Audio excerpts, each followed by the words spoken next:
dia, boa tarde, boa noite, beleza? Quanto tempo? E aí?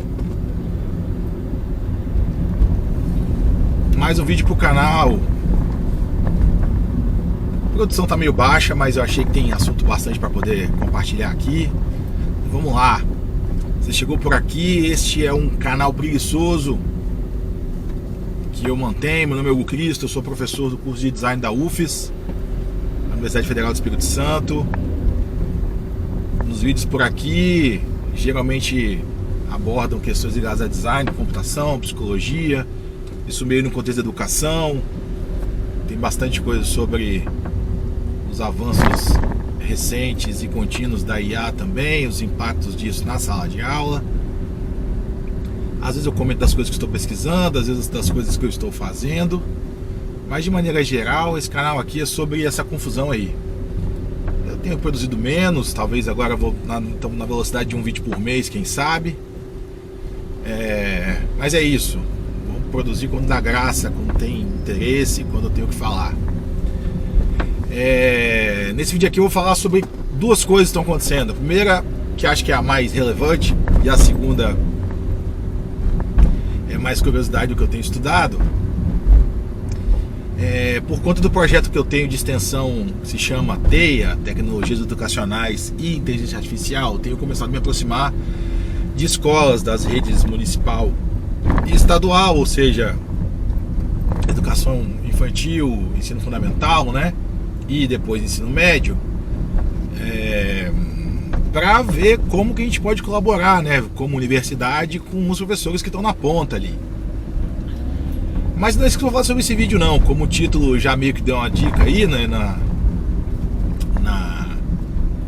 imagem de capa desse vídeo, que por sinal é sempre bom lembrar que esses vídeos aqui eu não edito, não faço pós-produção, boto a câmera aqui no carro, vou falando no caminho pro trabalho e o que saiu.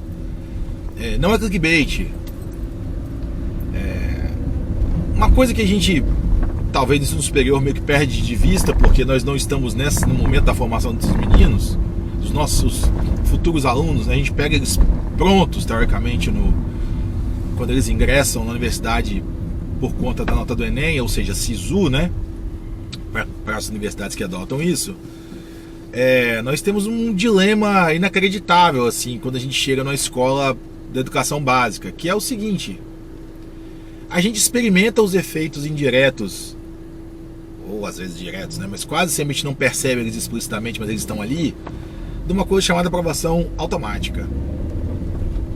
Eu não sei se todas as pessoas que assistem esse canal basicamente são designers, eu imagino, ou curiosos, ou colegas meus. A aprovação automática é um negócio que você não consegue nem, a não ser que você se esforce muito e tenha muita dedicação. Um menino desse na educação básica não fica reprovado. Em linhas gerais é isso. Você tem que ser muito, muito, muito bom, muito competente para se enrolar a ponto de ficar reprovado. Isso tem várias questões de fundo associadas aí, desde uma ideia de que, né, você ter um sistema educacional que reprova menos que aprova é uma coisa indesejada do ponto de vista dos indicadores de resultados das políticas de governo. Ora, vejam só. Tá um belo engarrafamento aqui hoje. Então talvez essa fala possa ser mais comprida do que eu imaginei que seria. São 9 horas da manhã e o bicho tá pegando aqui, então talvez a gente tenha tempo para falar, para reclamar, né? Que esses vídeos eu faço para reclamar da situação da educação, assim.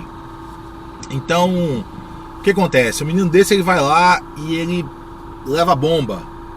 Ele não tem o desempenho acadêmico esperado para o ano que ele tá, e a idade, o ano, sei lá, coisas mínimas, tipo, o cara tem algumas competências de linguagens, aí vamos pegar, sei lá, língua portuguesa, matemática, né? Enfim, você tem as diretrizes lá que estabelecem algum tipo de competências que eles deveriam ter desenvolvido naquele ano.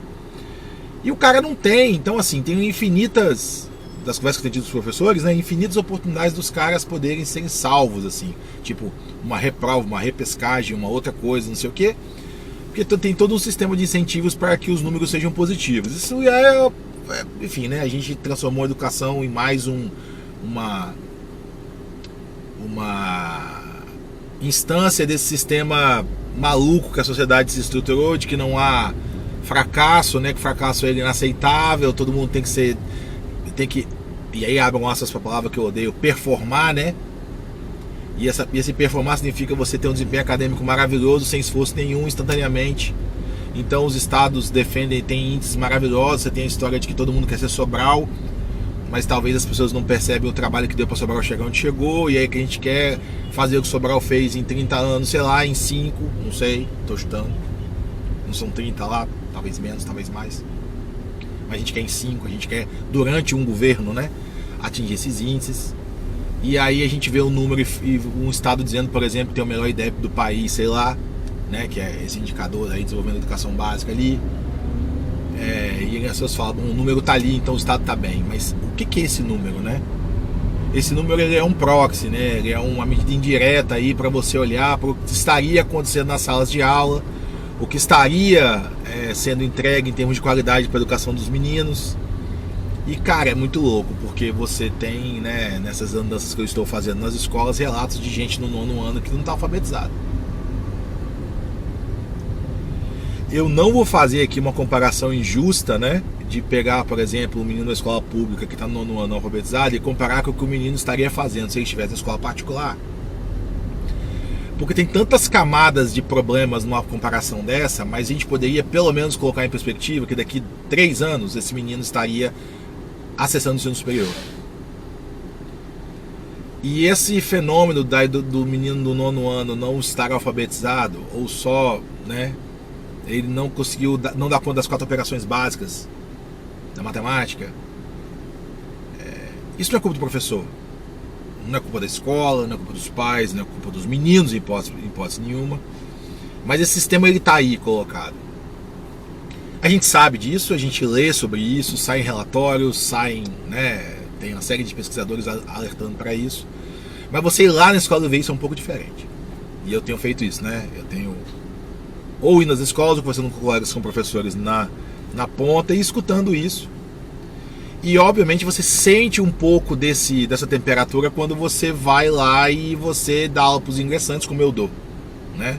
Os meus alunos que sistematicamente estão sendo meus alunos são aqueles do primeiro período, porque eu sou professor do primeiro período, dou aula para os ingressantes. Então você escuta um pouco mais o calor do ensino médio nessas turmas. Você faz perguntas que revelam mais sobre as questões, sobre as facilidades deles. Quando você pergunta alguma coisa um pouco mais sofisticada do ponto de vista matemático, ou mesmo de língua portuguesa, alguns rateiam, outros evitam falar. E tem que lembrar que os alunos que ingressam no superior via SISU, mesmo das cotas sociais, são a nata da nata, são os melhores desses alunos, são aqueles que sobreviveram a esse sistema maluco e conseguiram chegar, né, ao ensino superior, né?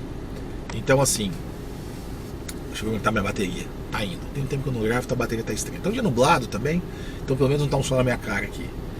Mas aí galera, é isso assim, você vai numa situação dessa, escuta essas histórias, vai lá na ponta ver, é muito diferente você sentar do lado do menino que tá no 6º ano e conversar com ele, tentar entender o que esse menino é capaz de fazer, o que ele tenta fazer. E eu tô falando isso num contexto meio que de IA, né, que é meu interesse. Eu tenho tentado fazer essa aproximação para ver como que as escolas estão usando IA e pensar em caminhos de apoiar essa galera. Então, no melhor estilo do design social, aí eu vou lá, sento do lado e escuto. Eu não acho que o que a gente está propondo na universidade vai chegar lá e vai resolver problemas. Eles têm problemas muito mais complexos do que a gente imagina do ponto de vista estrutural, assim, tipo, não tem uma ferramenta de IA preparada para esse grupo, e as que eles usam são as que todo mundo está usando, e elas têm limites. Então os meninos estão lá todo entretido fazendo um negócio que ele está interessando para ele, e acaba os créditos que ele tem para usar na IA. Aí o que ele faz? O que o menino de 12 anos faz? Ele faz o que todo mundo de 12 anos faz. Ele já aprendeu que ele abre uma aba anônima, entendeu? Nova, e usa outra conta e continua trabalhando. Mas o esforço de fazer isso é tão grande, né? Assim, ele não está ali preocupado com não deveria, né? Você está preocupado com conseguir ter acesso, burlar um acesso limitado que ele tem, porque tem uma empresa multinacional que está tentando transformar todo mundo em independente da ferramenta, sabe? Ele já deu o jeito dele, eles vão lá e tal. E algumas coisas que eu percebi é que tem escolas que nem chegaram nesse ponto ainda. Elas ainda estão enfrentando os problemas que, assim, eu tô nessa história de tentar trabalhar com educação envolvendo tecnologia, com letramento digital, pelo menos uns 20 anos, né? Desde que eu estou em sala de aula no ensino superior, pelo menos, eu estou trabalhando com isso. E aí você vê que a gente continua batendo a cabeça com as mesmas coisas. Os laboratórios de informática não funcionam. Ou quando funcionam, você tem uma série dessas limitações, por exemplo, de não ter o software. Outras escolas, você tem um número de, sei lá, você tem 10 vezes mais alunos do que notebooks disponíveis. E os notebooks são Chromebooks. Que aí você tem essa coisa de estar preso dentro da plataforma do Google. E aí o cara tem que pegar o notebook e ligar, e já foram 20 minutos de aula. E aí como você tem, sei lá, 10 vezes menos notebooks que alunos na escola, você tem que fazer uma fila de espera para usar aquilo. E quando você vai usar, o professor tem que ser um gênio, um artista para inventar formas de aproveitar a tecnologia na sala de aula, quando ele poderia ter uma formação que lida com isso. Então assim, é tão, para mim, né, enquanto professor do ensino superior, que não tá fácil. Meus colegas aqui que são professores sabem que não tá fácil. Mas ainda assim tá muito melhor. Né? Ainda assim é muito menos sofrido que um cara desse, uma professora dessa, um professor desse que tem que ir lá e fazer mágica, entendeu? E eu nem vou entrar no mérito aqui das mudanças que aconteceram de escolas regulares para tempo integral, que o menino passa o dia inteiro na escola. Tem série de aspectos positivos disso em relação, inclusive, sei lá, pensa numa mãe, né? Eu tava conversando com a professora, ontem ela me comentou isso, eu concordo plenamente, assim. Uma escola municipal que o menino chega às 7 da manhã, sai 16 horas. O menino toma café na escola, depois lanche, depois almoça, depois lanche, depois ela leva o lanchinho para casa. Uma mãe que sozinha aí, que tem que criar esse filho, tem que trabalhar o dia inteiro, ela sabe que pelo menos 7 da manhã, às 4 da tarde, aquele menino está guardado, protegido, entretido, estudando. Agora, a questão é que o quanto que a qualidade dessa oportunidade de educação que esse menino está recebendo vai fazer diferença para ele lá na frente. Isso é muito dolorido, para mim, pelo menos é dolorido pra caramba, quando eu penso que esse menino não tem condições de estar no ensino superior. E aí daqueles todos que você conhece ali, dos 30, 40 meninos que você vê trabalhando numa disciplina às vezes, no momento ali de, né, que eles estão interessados em falar sobre tecnologia, você sabe que você vai tirar 1, 2 ali, que vão dar conta de sobreviver e chegar. E você olha e você vê quem são até. Naquele grupo você vê que aí tem oportunidades que a família dá um pouco mais, o menino é mais interessado, ele está mais protegido, ele consegue estudar, né? Enfim, é muito difícil. E aí a IA é o último problema da lista, né? A gente continua. Algumas escolas com mais proteção para os professores, que eles têm que trabalhar na escola só, tem um pouco mais de tranquilidade na sua jornada, mas nem todas as escolas são assim, né? Tem muita escola que tem estrutura física boa, mas falta estrutura tecnológica, outras que não tem uma coisa nem outra. Então é dureza, você vê que nós estamos aqui discutindo para onde que vai a IA na educação e tem escola que ainda está com problema lá dos 30 anos, os laboratórios de informática não funcionam.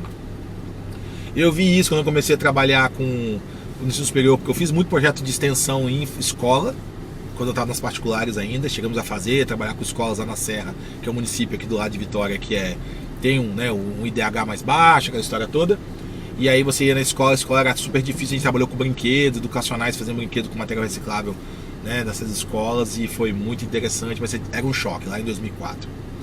Depois, em 2011, eu fui tentar trabalhar com as escolas no município, que tinham o projeto Um Computador por Aluno, o UCA, e você chegava na escola e via que a realidade da escola de aproveitar aquele projeto era muito diferente daquilo que era imaginado.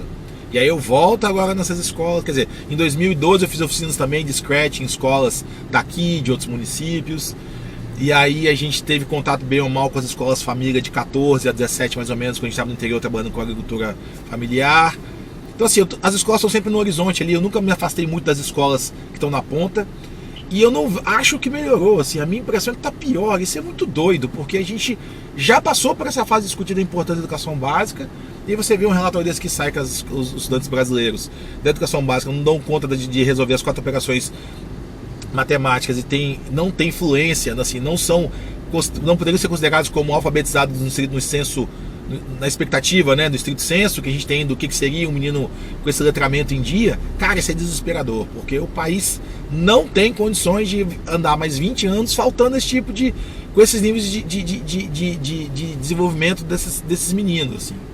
Então, mas isso não vai desanimar a gente só entendeu, né, que a minha hipótese original de chamar esse projeto de tecnologias educacionais e inteligência artificial tinha como estratégia a certeza de que eu chegaria em escolas que a IA não é um problema ainda. Nós ainda estamos lidando com um professor que precisa ter apoio para construir material didático, digital para usar na disciplina dele, que ele não tem condições de fazer isso sozinho. E às vezes o cara precisa mesmo de uma dinâmica, de conseguir usar um Kahoot, sacou? Que é uma parada que todo mundo usa, mas é pago. Então, estamos nesse pé. E tem algumas escolas que sim, já dá para ver coisas com IA. Eu vi uma ideia muito interessante na escola que eu visitei ontem com uma colega.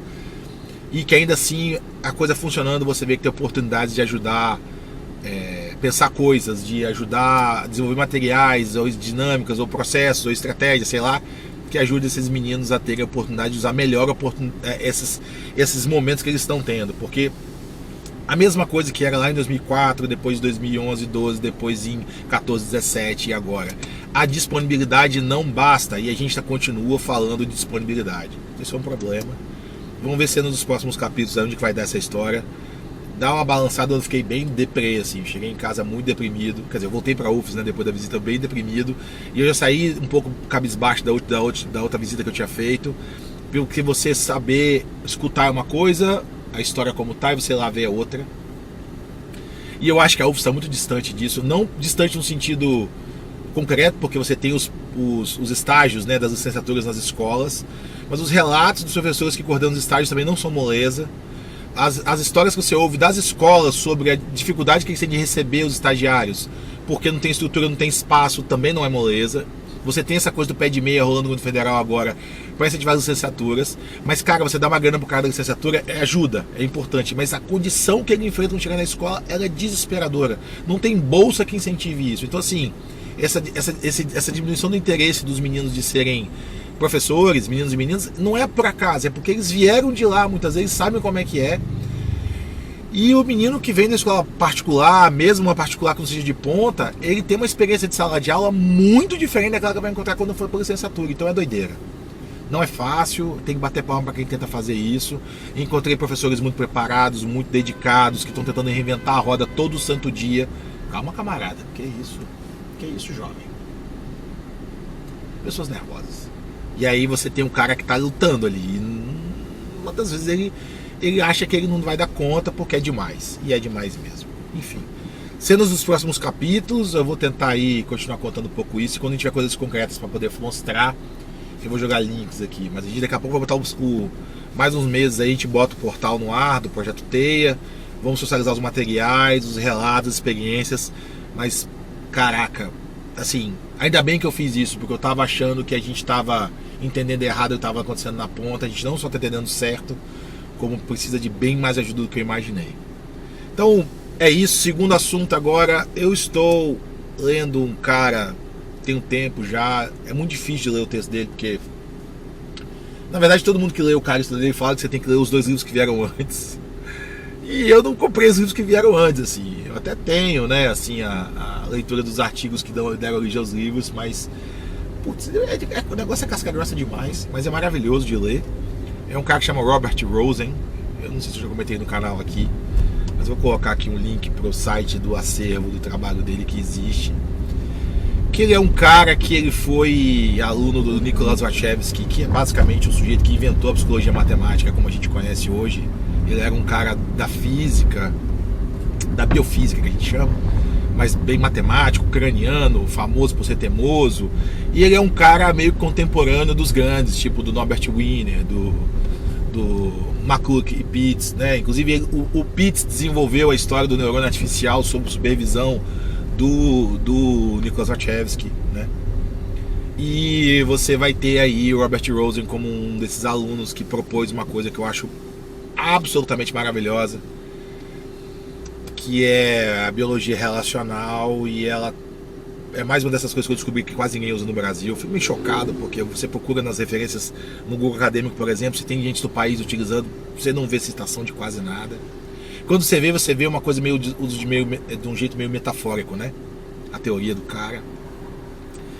Eu não vou entrar nesse vídeo sobre isso aqui agora, eu vou deixar para gravar um vídeo mais pra frente, que eu tô tentando escrever um negócio sobre isso. Eu tenho hoje uns 3 trabalhos encaminhados em discussão, né? Assim, que eu tô escrevendo para ver se ano que vem eu submeto. Que eu tenho minha cota anual de publicações, e desse ano já foi, não preciso fazer mais nada.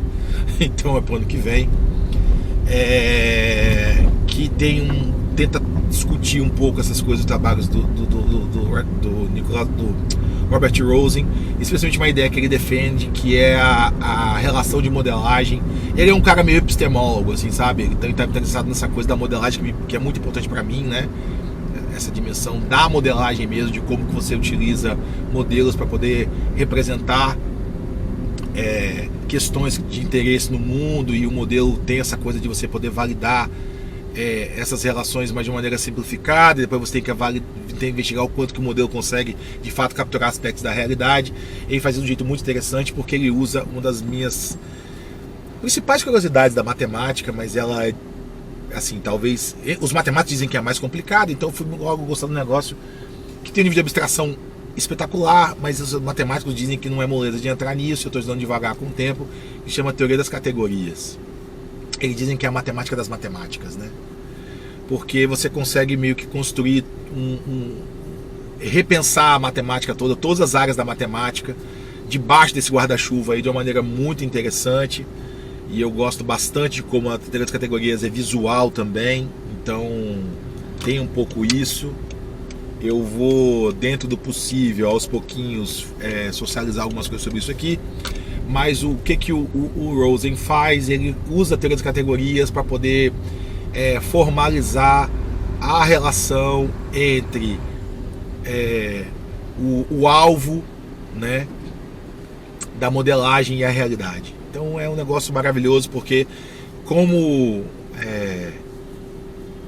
entusiasta e praticante da modelagem matemática e computacional, tem uma ambiguidade nas descrições verbais dos modelos que ela é conhecida, assim. Ninguém acha normal ficar questionando a ambiguidade das descrições verbais que a gente faz, por exemplo, de um processo cognitivo, de um mecanismo cognitivo. E quando você formaliza com matemática, ou com lógica, ou com um programa de computador, um algoritmo, as coisas ficam um pouco melhores. Mas não necessariamente são formalismos fáceis de entender, né? Tipo assim, um programa de computador, por exemplo, sei lá, se for NetLogo, você pega um pesquisador que entende NetLogo, você conversa. Se for com lógica, você está versado em lógica ali, na ginástica com símbolos ali própria da lógica, você vai dar conta também. Mas tem formalismos, tipo em equações diferenciais, que não são fáceis para o cara de humanas entender, assim, né? Então tem essa coisa, principalmente sistemas dinâmicos, né, que a gente meio que vai tentando aos pouquinhos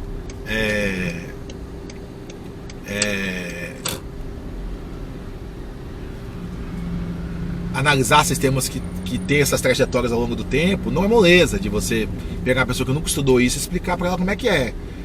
Então eu acho assim, tem os diagramas, né, que a gente usa na teoria das categorias, que me deram vários cliques, assim, primeiro da capacidade expressiva daquilo, de quanto que aquilo codifica, né, encapsula aspectos muito relevantes do programa da modelagem. E ele estava pensando em modelar a organização de sistemas vivos, então toca lá num Varela e num Maturana que me interessa. Mas como ele também tem essa coisa o tempo inteiro da modelagem como uma forma de pensar, e a organização também toca no Christopher Alexander que me interessa. Então ele está ali no universo da matemática, que está muito próximo das coisas que eu faço, mas tem uma sofisticação e uma crítica muito forte a esses modelos newtonianos, né? Então assim, ele dá um passo para frente, é um negócio maravilhoso. Ele tem, eu estou lendo já faz um tempo o Life Itself, que é o principal texto dele, mas eu li outros que são artigos, na verdade, né, que são anteriores. E tem dois grandes livros que eu estou tentando comprar. Um é caríssimo e eu estou aqui já namorando ele um tempo e fazendo a famosa caixinha para comprar o livro, porque ele é muito caro, tipo na casa dos $130. Mas é um livrão, tem 600 páginas, é bastante longo assim, e ele tem uma complexidade de leitura que não é trivial, então estou adiando a compra dele para quando eu tiver tempo de sentar e ler, né, que vai ser um belo período sentado, inclusive. E tem um outro que é Foundations of Measurement. Esse primeiro que eu falei, na verdade, chama Sistemas Antecipatórios, que é Anticipatory Systems, né, que é uma grande ideia dele, que tem um italiano chamado Riccardo Poli, que trabalha com ela sobre questões climáticas, organizacionais. Então é um barato esse conceito. Eu vou trabalhar aí com meus alunos agora, aí, com a equipe do Forma na UFES, no grupo de estudo que a gente tem. Estou programando aí para fazer isso no começo do ano que vem ou no final desse ano. Esse texto, que é um barato, ele muda radicalmente a lógica de você modelar um sistema com quem você está interagindo. pode ser uma organização, uma empresa, uma economia ou um ser humano, então é muito interessante. Conecta um pouco com essas coisas dos modelos preditivos da cognição que a gente tem hoje. Enfim, tem umas coisas legais aí para poder usar. E o outro é Foundation of Measurement, que é em Natural Systems, eu acho, mais ou menos assim o título, que ele também apresenta o formalismo, porque você tem o problema da medida conectado ao problema da modelagem. Então é uma área que me interessa muito, meio que junta tudo que eu gosto num lugar só. E eu tô achando que o Robert Rosen vai se tornar o outro cara da minha lista de favoritos, assim, né? Que eu já tenho os clássicos, né? O Piaget, que é um grande favorito, o Maturana e o Varela, o Alexander. Eu tenho esses caras como meus que me interessam muito, como também o Aravena aqui, que esse vivo ainda, né, trabalhando no arquiteto. Como tem muitas coisas do John Maeda que eu gosto, como tem muitas, mas assim, tem os favoritos, né? Talvez o Maturana, o Varela, o Piaget. A pessoa quando olha pro que eu faço, e se ela tiver conhecimento do Maturana, do Varela, do Piaget, dos construtivistas de maneira geral e os que vieram depois deles, né, me entende muito rápido, porque eu sou uma pessoa que fala como alguém que está com aquelas ideias na cabeça o tempo inteiro. E o Rosen parece que vai ser um desses, porque é como se ele fosse um cara que fez uma outra tentativa de síntese do problema que me interessa, da organização dos seres vivos e tudo, olhando para a cognição, mas com uma amarração dos anos 90, assim, que é uma coisa que o Piaget não conseguiu fazer, porque ele faleceu antes, que é uma coisa que não é uma coisa que o Varela fez, porque ele faleceu também, mas ele foi para um caminho meio de crítica também, os construtivistas, né? Mas me interessa muito. Que é o que o Maturana abriu um pouco a mão de fazer, porque ele foi para um nível mais abstrato, né? O Maturana foi discutir as relações sociais, a coisa da comunidade, né? Pensando muito nessa coisa da linguagem que interessava para ele. Então você tem uma diferença importante também aí de ponto de nível de análise, né? E o Rosen não. Talvez por conta dele ser um cara que veio lá dos pais da psicologia matemática, ele tá atacando as coisas no nível que me interessa muito, que eu acho exatamente onde eu gostaria de lidar. É isso, né? Hoje tem jornada de iniciação científica na UFES, tem 3 alunos meus de IC apresentando trabalho. Na verdade são 6, porque são 3 trabalhos, mas um tem 3 pessoas, o outro tem 2 e um tá sozinho. Não tenho IC para o ano que vem, não vou orientar a iniciação científica em 2024 para 25. De 25 a 26 não estou orientando ninguém. Talvez eu faça uma IC em 26, para começar em setembro de 26 e até 27, né? É sempre legal um dia como hoje que você vai lá ver os trabalhos e também avalia outros. E vamos ver onde fica essa história toda aí dessa IA. Enfim, semana que vem eu vou para um congresso muito legal de estatística bayesiana na Colômbia. Vai ser uma doideira. Eu fui na Argentina nesse congresso em 23 e foi espetacular. Em Santiago del Estero, dessa vez em Bogotá. Também é uma área que tá tudo meio que misturado com o que eu tô fazendo, né? Vamos ver. Beleza? Aí, ó, tá nublado em Vitória, tá chegando em vento frio, parece. Então, só para manter a tradição de dizer a temperatura, 26 graus, 9h30 da manhã, um dia nublado. A gente, nesses dias de jornada de iniciação científica, é sempre um calor do inferno, pra você ficar em pé lendo um banner avaliando. Os cotados dos meninos apresentando trabalho e derretendo dentro dos negócios, mas esse ano parece que vão fazer na quadra poliesportiva lá da Educação Física da UFES, que pelo menos é coberta, né? Então você tem aí um mínimo de sombra na sua cabeça. Vamos ver se vai cair um temporal na hora também e melar a história de outro jeito. E finalmente, não menos importante, hoje eu vou coordenar uma sessão na conferência anual da IAPCT, né? Que eu estou na diretoria lá como membro da história. Vou fazer apoiar a mesa online do colega Matias Salgado, argentino. A gente tem coisa juntos publicada e tudo, já somos parceiros de um bom tempo aí. Eu não submeti trabalho esse ano, fiquei só mais no apoio, né, na produção do material, enfim, ajudar a divulgar e organizar. E vou coordenar a mesa dele lá, que vai ser remota. O congresso acontecendo na Holanda, mas obviamente eu não fui, e infelizmente não fui. Mas também ir para a Holanda na semana, para a Colômbia na outra, eu tinha que ser herdeiro, né? Mais ou menos isso. Beleza? Cinto de segurança aí, de olho nos pedestres, respeita essa galera aí. E quem sabe mês que vem tem outro vídeo. Valeu!